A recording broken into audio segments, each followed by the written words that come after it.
இன்றைக்கி நம்ம பார்க்க போகிற ரெசிபி ராகி களி. ராகியில் வந்து நிறைய அயன், புரோட்டீன், ஃபைபர் இந்த மாதிரி நிறைய சத்துக்கள் நிறைஞ்சிருக்கு. இந்த ராகி வந்து உடம்புல இருக்கிற சூட்டை வந்து தணிக்கக்கூடியது. தினசரி நம்ம ராகி சம்பந்தமான உணவுகள் வந்து சாப்பிட்டு வரும்போது எலும்புகள் வந்து நல்லா வலுப்பெறும். இவ்வளவு சத்துக்கள் நிறைஞ்ச ராகியை வச்சு இன்றைக்கி களி செய்யலாமா? இப்போ ஒரு பவுலில் வந்து நான் 2 கப் அளவுக்கு ராகி மாவு வந்து எடுத்துக்கிறேன். இதுக்கு தேவையான அளவுக்கு நம்ம உப்பும் இதோட ஆட் பண்ணிக்கிறோம்.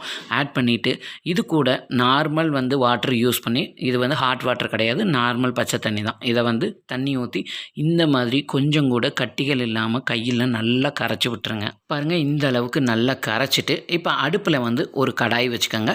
இப்போ நம்ம கரைச்சிருக்கிற இந்த மாவை அந்த கடாயில் ஊற்றுங்க.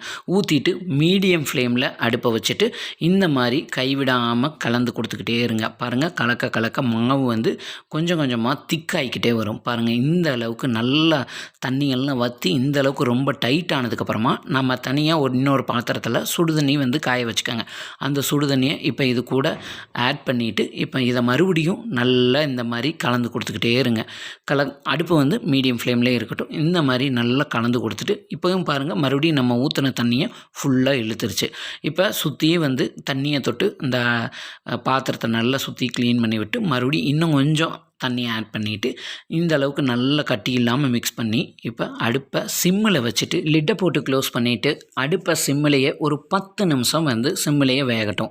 இதுக்கு இடையில் நீங்கள் ஒரு 2 வாட்டி அப்பப்போ கிளறி கொடுங்க. அப்போ தான் அடி பிடிக்காமல் நல்லா வரும். இப்போ ஸ்டவ் ஆஃப் பண்ணிடுங்க. பாருங்கள், களி நல்லா வெந்திருந்ததுன்னா இந்த மாதிரி நல்லா டார்க் கலரில் கலர் சேஞ்ச் ஆகி வரும். இப்போ சுட சுட களி கூட இந்த நிலக்கடலை துவையல் ஊற்றி சாப்பிட்டிங்கன்னா சூப்பராக இருக்கும். இந்த நிலக்கடலை துவையலுக்கு ஒரு மிக்ஸி ஜாரில் கொஞ்சமாக தேங்காய் எடுத்துக்கோங்க.